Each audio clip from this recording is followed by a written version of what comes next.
Assalamualaikum warahmatullahi wabarakatuh. Kami dari kelompok satu akan mempresentasikan mengenai model-model penilaian aktiva dan penentuan laba alternatif. Sebelum memulai presentasi, izinkan saya untuk memperkenalkan anggota kelompok kami.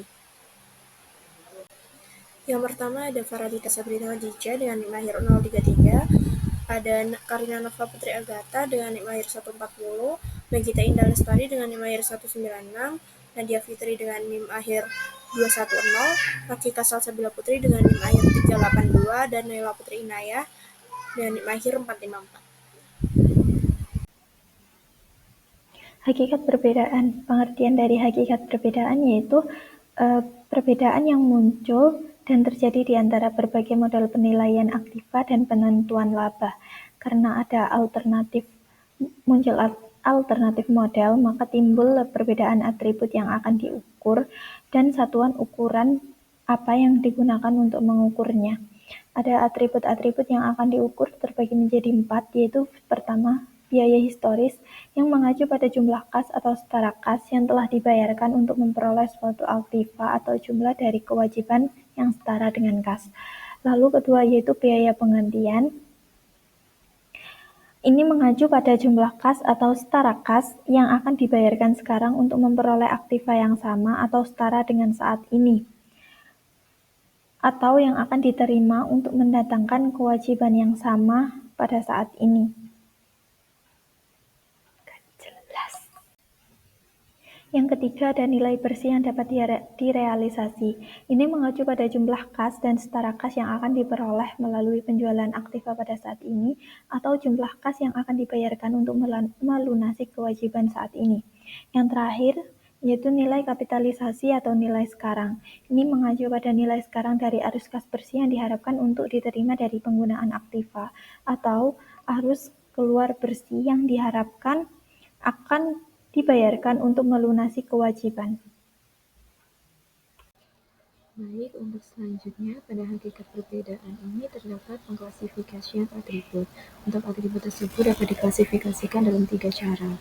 Yang pertama, pada waktu, yaitu menurut apa yang terjadi yang menjadi fokus di masa lalu, masa kini, dan akan masa depan. Yang kedua, jenis transaksi yang menimbulkan, serta yang ketiga yaitu menurut sifat dari peristiwa yang mengawali pengukuran. Kemudian untuk unit pengukurannya, pada pengukuran akuntansi keuangan dapat dilakukan dalam satu dari dua satuan ukuran, yaitu unit moneter atau uang, serta unit daya beli atau purchasing power. Selanjutnya, yang di Amerika Serikat dan kebanyakan negara lainnya, laporan keuangan konvensional dinyatakan dalam satuan uang. Namun, mengingat terjadinya penurunan dari tingkat daya beli atas dolar secara terus-menerus, satuan ukuran yang lain yaitu satuan tingkat daya beli telah sering dipresentasikan sebagai alternatif yang diinginkan karena satuan ini mengakui perubahan-perubahan yang terjadi dalam tingkat harga umum. Dasar perbandingan dan evaluasi dibagi menjadi 4. Yang pertama yaitu kesalahan yang timbul akibat masalah waktu atau timing error.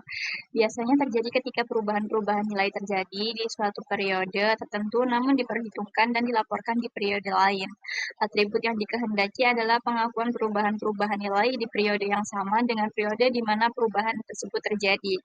Idealnya adalah laba dapat dikaitkan dengan keseluruhan proses dari aktivitas bisnis. Yang kedua yaitu kesalahan akibat alat ukur atau measuring unit errors. Biasanya terjadi ketika laporan keuangan tidak dinyatakan dalam satuan tingkat daya beli. Satuan pengukuran yang dikehendaki akan mengakui perubahan-perubahan yang terjadi dalam tingkat harga umum dalam laporan keuangan. Yang ketiga yaitu kesulitan dalam penafsiran atau interpretability. Agar suatu model akuntansi dapat diinterpretasikan, maka harus ditempatkan dalam suatu pernyataan jika maka untuk menyampaikan kepada para penggunanya pemahaman akan artinya sekaligus juga untuk mendemonstrasikan salah satu penggunaannya. Dan yang terakhir yaitu relevansi.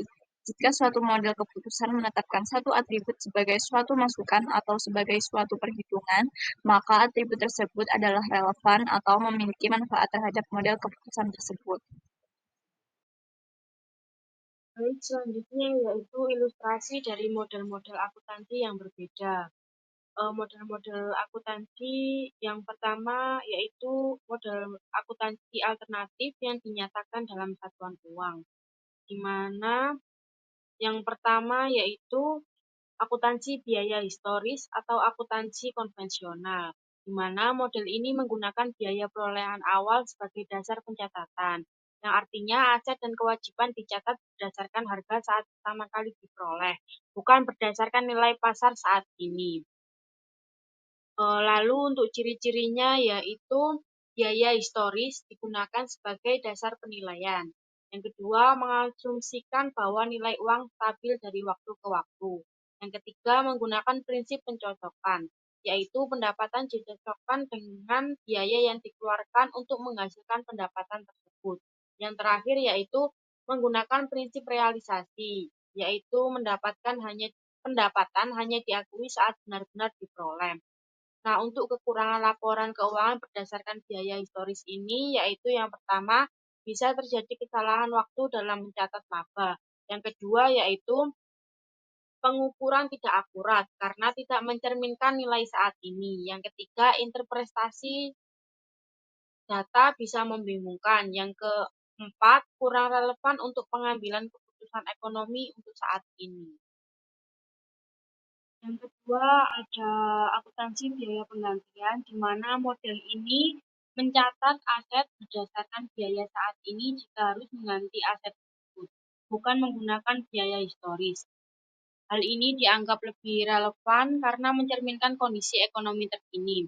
Untuk ciri-ciri dari akuntansi biaya penggantian ini yaitu yang pertama menggunakan biaya penggantian sebagai atribut laporan keuangan. Yang kedua mengasumsikan satuan moneter yang stabil. Yang ketiga menggunakan prinsip realisasi. Yang keempat memisahkan antara laba operasi dan keuntungan atau kerugian kepemilikan. Yang kelima, membedakan keuntungan atau kerugian yang sudah direalisasikan dan yang belum direalisasikan. Untuk kekurangan laporan keuangan berdasarkan biaya penggantian, yang pertama, masih terdapat kesalahan waktu dalam laba operasi. Yang kedua, masih terdapat kesalahan pengukuran.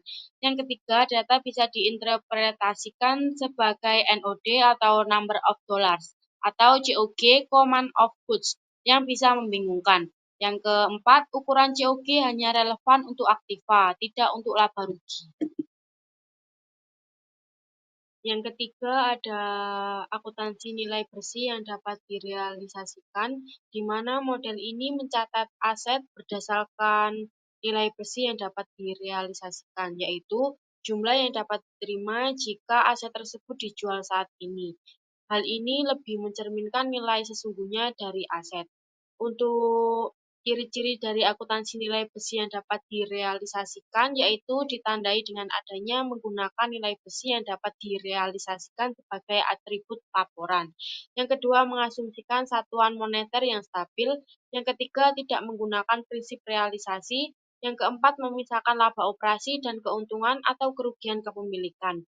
Untuk laporan keuangan nilai bersih yang dapat direalisasikan memiliki kelebihan yang pertama yaitu tidak ada kesalahan waktu.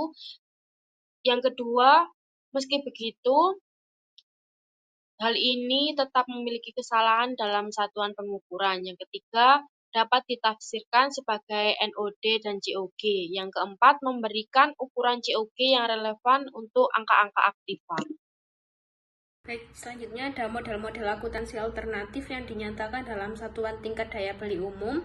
Yang pertama ada akuntansi biaya historis yang telah disesuaikan dengan tingkat harga umum, ditandai dengan adanya penggunaan historis sebagai atribut dari unsur-unsur laporan keuangan, penggunaan tingkat daya beli umum sebagai satuan ukuran, prinsip pencocokan, prinsip realisasi. Untuk laporan keuangan biaya historis yang disesuaikan dengan tingkat harga umum, biasanya memiliki kesalahan-kesalahan waktu, tidak memiliki kesalahan-kesalahan satuan pengukuran, dapat diinterpretasikan, memberikan ukuran-ukuran COG yang relevan hanya untuk angka-angka kas, atau aktiva dan kewajiban moneter. Yang kedua, ada akuntansi biaya penggantian yang telah disesuaikan dengan tingkat harga umum. Itu biasanya ditandai dengan adanya penggunaan biaya penggantian sebagai atribut dari unsur-unsur laporan keuangan, penggunaan tingkat daya beli umum sebagai satuan ukuran, prinsip realisasi, dikotomisasi laba operasi serta keuntungan dan kerugian kepemilikan real yang terrealisasi, dikotomisasi keuntungan dan kerugian kepemilikan real yang terrealisasi dan yang belum terrealisasi. Untuk laporan keuangan biaya penggantian yang disesuaikan dengan tingkat harga umum, biasanya memiliki kesalahan-kesalahan waktu, tidak memiliki kesalahan-kesalahan satuan pengukuran, dapat diinterpretasikan, memberikan ukuran COG yang relevan dalam pasar masukan. Yang ketiga, ada akuntansi nilai bersih yang dapat direalisasikan yang telah disesuaikan dengan tingkat harga umum. Ditandai dengan adanya penggunaan nilai bersih yang dapat direalisasikan sebagai atribut dari unsur-unsur laporan keuangan. Penggunaan tingkat daya beli umum sebagai satuan ukuran, ditinggalkannya prinsip realisasi, dikotomisasi laba operasi serta keuntungan dan kerugian kepemilikan real, dikotomisasi keuntungan dan kerugian real yang terrealisasi dan belum terrealisasi. Untuk laporan keuangan nilai bersih yang dapat direalisasikan yang telah disesuaikan dengan tingkat harga umum, biasanya tidak memiliki kesalahan-kesalahan waktu, tidak memiliki kesalahan-kesalahan satuan pengukuran, dapat diinterpretasikan, dan memberikan ukuran-ukuran COG yang relevan dalam pasar keluaran. Baik, selanjutnya solusi mengatasi perubahan harga dalam pelaporan keuangan. Permasalahan utamanya, perubahan harga yang signifikan dapat menyebabkan informasi keuangan menjadi kurang relevan dan akurat karena asumsi dasar akuntansi tentang stabilitas daya beli uang tidak lagi berlaku dalam kondisi inflasi atau perubahan harga yang tajam.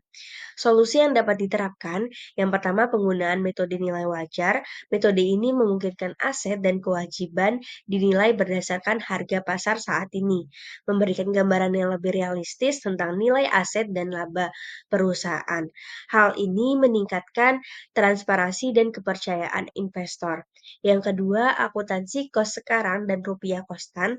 Model ini digunakan untuk menyesuaikan nilai aset dan laba terhadap perubahan daya beli uang, memisahkan efek perubahan harga umum dan spesifik. Dengan demikian, laba yang dilaporkan menjadi lebih akurat. Solusi yang ketiga yaitu penyesuaian unit mengukur. Penyesuaian ini dilakukan dengan menggunakan metode indeks harga untuk mengukur perubahan daya beli uang. Tujuannya adalah agar nilai-nilai dalam laporan keuangan tetap homogen dan dapat dibandingkan antar periode. Yang keempat, ada adaptasi prosedur akuntansi. Sistem akuntansi harus dapat adaptif dan mampu memperbarui laporan keuangan secara berkala sesuai fluktuasi harga pelaporan yang adaptif dan responsif terhadap perubahan harga, yang akan meningkatkan kualitas data keuangan dan relevansi informasi bagi pengambilan keputusan. Sekian yang dapat kami sampaikan. Wassalamualaikum warahmatullahi wabarakatuh.